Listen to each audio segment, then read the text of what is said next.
നമസ്കാരം. ഇന്ത്യ പാക് സംഘർഷം കൂടുതൽ വ്യാപിച്ചു വന്ന സാഹചര്യത്തിലായിരുന്നു ചൈന പാകിസ്ഥാനിലേക്ക് കൂടുതൽ ചായ്വ് കാണിച്ചു തുടങ്ങിയത്. അതും പണ്ട് നനഞ്ഞിടം കുടിച്ചാൽ തനിക്കാണ് പ്രയോജനമെന്ന് ചൈനയ്ക്ക് നന്നായി അറിയാം. ഒരു ചൈന ഇന്ത്യ സംഘർഷം ഉടലെടുക്കാതിരിക്കണമെങ്കിൽ പാകിസ്ഥാന് അതിർത്തിയിൽ ഇന്ത്യയുമായി ഉടക്കി തന്നെ നിൽക്കണം. അത് ചൈനയുടെ കൂടെ ആവശ്യമാണ്. അതിനിടയിൽ പാകിസ്ഥാനും അഫ്ഗാനിസ്ഥാനും തമ്മിലുള്ള നയതന്ത്ര ബന്ധം മെച്ചപ്പെടുത്താൻ തീരുമാനിച്ചതായി പ്രഖ്യാപിച്ച് രംഗത്തെത്തിയിരിക്കുകയാണ് ചൈന. ചൈന, പാകിസ്ഥാൻ, അഫ്ഗാനിസ്ഥാൻ രാജ്യങ്ങളിലെ നേതാക്കൾ തമ്മിൽ ഒരു ഔപചാരികമായ കൂടിക്കാഴ്ച നടത്തിയതിനു ശേഷമാണ് ചൈനയുടെ പുതിയ പ്രഖ്യാപനമുണ്ടായത്. ചൈനീസ് വിദേശകാര്യമന്ത്രി വാങ് ഹി, പാകിസ്ഥാൻ വിദേശകാര്യമന്ത്രി ഇഷാഖ് ധാർ, അഫ്ഗാനിസ്ഥാൻ വിദേശകാര്യമന്ത്രി അമീർ ഖാൻ മുത്താഖി എന്നിവരുമായാണ് ചർച്ച നടത്തിയത്. ചൈന പാകിസ്ഥാൻ സാമ്പത്തിക ഇടനാഴി അഫ്ഗാനിസ്ഥാനിലേക്ക് നീട്ടാനാണ് ചർച്ചയിൽ മൂന്ന് നേതാക്കളും തീരുമാനിച്ചത്. എന്നാൽ ഈ ഇടനാഴി ഇന്ത്യയുടെ പരമാധികാരത്തെയും പ്രാദേശിക സമഗ്രതയെയും ലംഘിക്കുന്നതിനാൽ ഇന്ത്യ ഇതിനെ ശക്തമായി എതിർത്ത് രംഗത്ത് വന്നിട്ടുണ്ട്. അതുകൂടാതെ ചർച്ചയിൽ പാകിസ്ഥാനും അഫ്ഗാനിസ്ഥാനും തങ്ങളുടെ നയതന്ത്ര ബന്ധം മെച്ചപ്പെടുത്താനുള്ള സന്നദ്ധ വ്യക്തമായി പ്രകടിപ്പിച്ചതായി ചൈന പറയുന്നുണ്ട്. ഇരു രാജ്യങ്ങളും പരസ്പരം അംബാസഡർമാരെ അയക്കാൻ സമ്മതിച്ചുവെന്നാണ് ചൈനീസ് വിദേശകാര്യമന്ത്രി വാങ്ങിനെ ഉദ്ധരിച്ച് റോയിട്ടേഴ്സ് റിപ്പോർട്ട് ചെയ്തത്.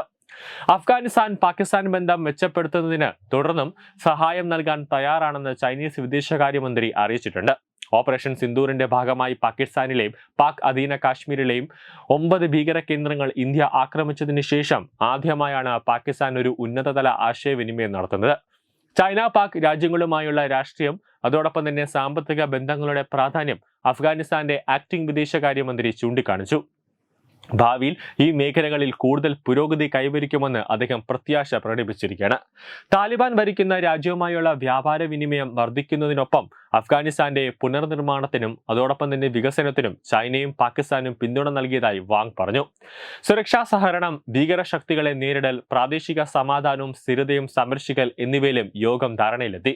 പ്രാദേശിക സുരക്ഷയും സാമ്പത്തിക ബന്ധവും വർദ്ധിപ്പിക്കുന്നതിനായി മൂന്ന് രാജ്യങ്ങളും ത്രികക്ഷി സഹകരണം നൽകുമെന്ന് ആവർത്തിച്ചതായി പാകിസ്ഥാൻ വിദേശകാര്യമന്ത്രിയുടെ ഓഫീസ് അറിയിച്ചിട്ടുണ്ട്.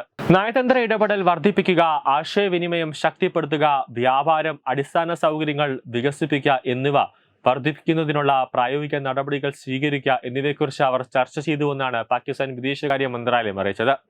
ബെൽറ്റ് ആൻഡ് റോഡ് ഇനിഷ്യേറ്റീവ് സഹകരണം കൂടുതൽ ആഴത്തിലാക്കാനും ചൈന പാകിസ്ഥാൻ സാമ്പത്തിക ഇടനാഴി അഫ്ഗാനിസ്ഥാനിലേക്ക് വ്യാപിപ്പിക്കാനും മൂന്ന് രാജ്യങ്ങളും സമ്മതിച്ചുവെന്നും പാക് വിദേശകാര്യ മന്ത്രാലയം അറിയിച്ചു. താലിബാൻ അഫ്ഗാൻ ഏറ്റെടുത്തതിനു ശേഷം പാകിസ്ഥാനും അഫ്ഗാനിസ്ഥാനും തമ്മിലുള്ള ബന്ധം വഷളായിരുന്നു. എന്നാൽ ഈ കൂടിക്കാഴ്ച പാക് അഫ്ഗാൻ സർക്കാരുകൾ തമ്മിലുള്ള മഞ്ഞുരുക്കലിലേക്കാണ് വഴിവെച്ചത്.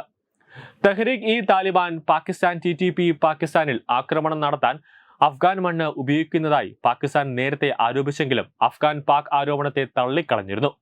താലിബാൻ സർക്കാർ ചൈനയുടെ സുരക്ഷാ ആശങ്കകൾക്ക് പ്രാധാന്യം നൽകുന്നുവെന്നും ചൈനയെ അപകടത്തിലാക്കുന്ന പ്രവർത്തനങ്ങളിൽ പങ്കാളികളാകാൻ അഫ്ഗാൻ മണ്ണ് ഉപയോഗിക്കാൻ ഒരു ശക്തിയും ഒരിക്കലും അനുവദിക്കില്ല എന്നും അഫ്ഗാൻ ആക്ടിംഗ് വിദേശകാര്യമന്ത്രി ചൈനീസ് വിദേശകാര്യമന്ത്രിയോട് പറഞ്ഞുവെന്നും ഡെക്കൻ ഹെറാൾഡ് റിപ്പോർട്ട് ചെയ്യുന്നുണ്ട്. ചൈനയുടെ സിൻജിയാങ് പ്രവിശ്യ, പാകിസ്ഥാനിലെ ബലൂചിസ്ഥാൻ പ്രവിശ്യയിലെ ഗ്വാദാർ തുറമുഖവുമായി റോഡുകൾ, റെയിൽവേ, ഊർജ്ജ പദ്ധതികൾ എന്നിവയിലൂടെ ബന്ധിപ്പിക്കാൻ ലക്ഷ്യമിടുന്ന ഒരു വൻ പദ്ധതിയാണ് ചൈന പാകിസ്ഥാൻ സാമ്പത്തിക ഇടനാഴി. 2015 ആരംഭിച്ച $46 മില്യൺ ഈ അടിസ്ഥാന സൗകര്യ പദ്ധതി ഇപ്പോൾ നിക്ഷേപമായി $62 മില്യൺ വർദ്ധിച്ചു. 3000 കിലോമീറ്റർ ദൈർഘ്യമുള്ള കണക്ടിവിറ്റി പദ്ധതിയായ ചൈന പാകിസ്ഥാൻ സാമ്പത്തിക ഇടനാഴി ഏറെ കൊട്ടി ആഘോഷിക്കപ്പെട്ട ഒന്നാണ്. പാകിസ്ഥാന്റെ ദുർബലമായ സമ്പദ് വ്യവസ്ഥയെ ത്വരിതപ്പെടുത്തുന്നതിനും അതോടൊപ്പം തന്നെ ചൈനയ്ക്ക് അറബിക്കടലിലേക്ക് നേരിട്ട് പ്രവേശനം നൽകുന്നതിനുമുള്ള ഒരു മാർഗമായി ഇത് പ്രചരിക്കപ്പെടുന്നുണ്ട്. ചൈനയുടെ ബെൽറ്റ് ആൻഡ് റോഡ് ഇനിഷ്യേറ്റീവ് പ്രകാരമുള്ള ഒരു പ്രധാന പദ്ധതിയായ ഈ ഇടനാഴി പാക് അധിനിവേശ കാശ്മീരിലൂടെ കടന്നു പോകുന്നത് കൊണ്ടാണ് ഇന്ത്യ അതിനെ എതിർക്കുന്നത്. ഇന്ത്യ പാക് അധിനിവേശ കാശ്മീരി തങ്ങളുടെ പ്രദേശത്തിന്റെ ഭാഗമായി കണക്കാക്കുന്നതിനാൽ പദ്ധതി അതിന്റെ പരമാധികാരത്തെയും പ്രാദേശിക സമഗ്രതയും ലംഘിക്കുന്നുവെന്നാണ് രാജ്യം വാദിക്കുന്നത്. മണി കൺട്രോൾ റിപ്പോർട്ട് അനുസരിച്ച് ഇന്ത്യയുടെ അയൽ രാജ്യവുമായുള്ള അടിസ്ഥാന സൗകര്യം അതോടൊപ്പം തന്നെ അതിന്റെ വികസനത്തിലൂടെയും സൈനിക സഹകരണത്തിലൂടെയും ദക്ഷിണേഷ്യയിൽ ചൈനയുടെ സ്വാധീനം വർദ്ധിക്കുന്നതിനെ ഇന്ത്യ ശക്തമായി എതിർക്കുന്നുണ്ട്. ഇന്ത്യ മറികടക്കുന്ന ബദൽ വ്യാപാര പാതകൾ സൃഷ്ടിക്കുന്നതിലൂടെ ഇറാനിലെ ചാബഹാർ തുറമുഖം പോലുള്ള സ്വന്തം പ്രാദേശിക കണക്ടിവിറ്റി പദ്ധതികൾക്ക് ഈ ഇടനാഴി ദോഷം ചെയ്യുമെന്നാണ് ഇന്ത്യ കരുതുന്നതായി ബിസിനസ് ന്യൂസിന്റെ ഔട്ട്ലൈൻ ഇന്ത്യ റിപ്പോർട്ട് ചെയ്യുന്നത്. ഇടനാഴി അഫ്ഗാനിസ്ഥാനിലേക്ക് വ്യാപിപ്പിക്കാൻ സാധ്യത ഉള്ളതിനാൽ സുരക്ഷാ സാമ്പത്തിക ആശങ്കകൾ ഉയർത്തുന്ന ഈ സംഭവ വികാസത്തെ ഇന്ത്യ അതീവ ശ്രദ്ധയോടെയാണ് വീക്ഷിക്കുന്നത്. അതിനെ എതിർക്കാനുള്ള പദ്ധതികൾ ഇന്ത്യ ആരംഭിച്ചാൽ അത് ചൈന, പാകിസ്ഥാൻ, അഫ്ഗാനിസ്ഥാൻ തുടങ്ങിയ രാജ്യങ്ങൾക്ക് വലിയ ഒരു വെല്ലുവിളിയായി മാറുമെന്ന കാര്യത്തിൽ സംശയമില്ല. ഇന്ത്യ വിരുദ്ധ പ്രവർത്തനങ്ങൾ നടത്താൻ പാകിസ്ഥാൻ അഫ്ഗാൻ പ്രദേശം ഉപയോഗിക്കുന്നത് പാകിസ്ഥാന് ഒരു ചോദിച്ചു വാങ്ങുന്ന, അതായത് അവർ തന്നെ വരുത്തി വയ്ക്കുന്ന ഒരു ഇരട്ടി പണിയാകുമെന്ന കാര്യത്തിൽ യാതൊരു സംശയവുമില്ല. ഒരു കാലത്ത് ജെയ്ഷെ മുഹമ്മദ്, ലഷ്കർ ഇ തോയ്ബ ഭീകരർ അഫ്ഗാനിസ്ഥാനിൽ താവളമാക്കിയിരുന്നു. ഓപ്പറേഷൻ സിന്ദൂരിൽ ചൈന പാകിസ്ഥാനെ പിന്തുണച്ചതോടെ ഈ ത്രികക്ഷി ബന്ധത്തിന് ഇന്ത്യയിലേക്ക് ഭീകരരെ റിക്രൂട്ട് ചെയ്യാനും പരിശീലനം നൽകാനും കഴിയുമെന്നാണ് ദേശീയ മാധ്യമങ്ങളടക്കം റിപ്പോർട്ട് ചെയ്യുന്നത്.